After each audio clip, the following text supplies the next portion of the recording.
ఒకే వరలో రెండు కత్తులు ఇమ్మడం, అలాగే రాజకీయ వైరం ఉన్న రెండు కుటుంబాలు ఒకే పార్టీలో ఉండడం కూడా కష్టమే. కానీ ఒక్కోసారి పరిస్థితులను బట్టి రాజకీయంగా, సామాజికంగా తీవ్రంగా వ్యతిరేకించుకునే వాళ్లు కూడా ఒకే పార్టీలో ఉండాల్సిన పరిస్థితులు ఏర్పడతాయి. విజయవాడలో ఆ మాటకొస్తే ఆంధ్రాలో రాజకీయంగా, సామాజిక వర్గాల పరంగా తీవ్ర విభేదాలు ఉన్న వంగవీటి రంగా, దేవినేని నెహ్రూ కుటుంబాలు ఒకే రాజకీయ పార్టీలో మరోసారి కలవబోతున్నాయి.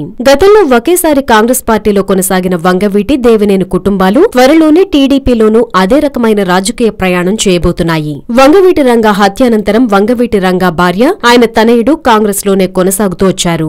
అప్పట్లో టీడీపీలో ఉన్న దేవినేని నెహ్రూ కుటుంబం చంద్రబాబుతో విభేదాల కారణంగా ఆ తర్వాత కాంగ్రెస్ లో చేరింది. అలా వంగవీటి రాధ, దేవినేని నెహ్రూ ఇద్దరూ 2004లో కాంగ్రెస్ తరపున ఎమ్మెల్యేలుగా విజయం సాధించారు. వైఎస్ హయాంలో ఈ రెండు కుటుంబాలను కాంగ్రెస్ బాగానే బ్యాలెన్స్ చేసింది. ఇక 2009లో వంగవీటి రాధ చిరంజీవి సారథ్యంలోని ప్రజారాజ్యం పార్టీలో చేరి ఎమ్మెల్యేగా పోటీ చేసి ఓటమి పాలయ్యారు. కాంగ్రెస్ లో కొనసాగిన దేవినేని నెహ్రూ కూడా 2009-2014లో ఓటమి పాలయ్యారు. 2014 తర్వాత దేవినేని నెహ్రూ, ఆయన తనయుడు అవినాష్ టీడీపీలో చేరారు. అనారోగ్యం కారణంగా కొన్నాళ్ల క్రితం దేవినేని నెహ్రూ చనిపోగా ప్రస్తుతం ఆయన తనయుడు అవినాష్ టీడీపీలో ఉన్నారు. తాజాగా వైసీపీకి రాజీనామా చేసిన వంగవీటి రాధ కూడా టీడీపీలో చేరబోతుండటంతో ఈ ఇరువురు టీడీపీలో ఎలా ఇముడతారనే అంశం ఆసక్తికరంగా మారింది.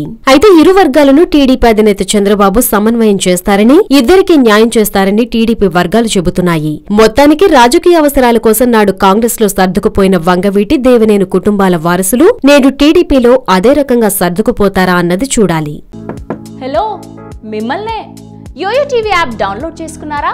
ఇంకా లేదా? మీ యాప్ స్టోర్ కి వెళ్లి వెంటనే డౌన్లోడ్ చేసుకోండి. ఈ వీడియో గనుక మీకు నచ్చినట్లయితే లైక్ చేయండి, షేర్ చేయండి అండ్ సబ్స్క్రైబ్ చేయండి.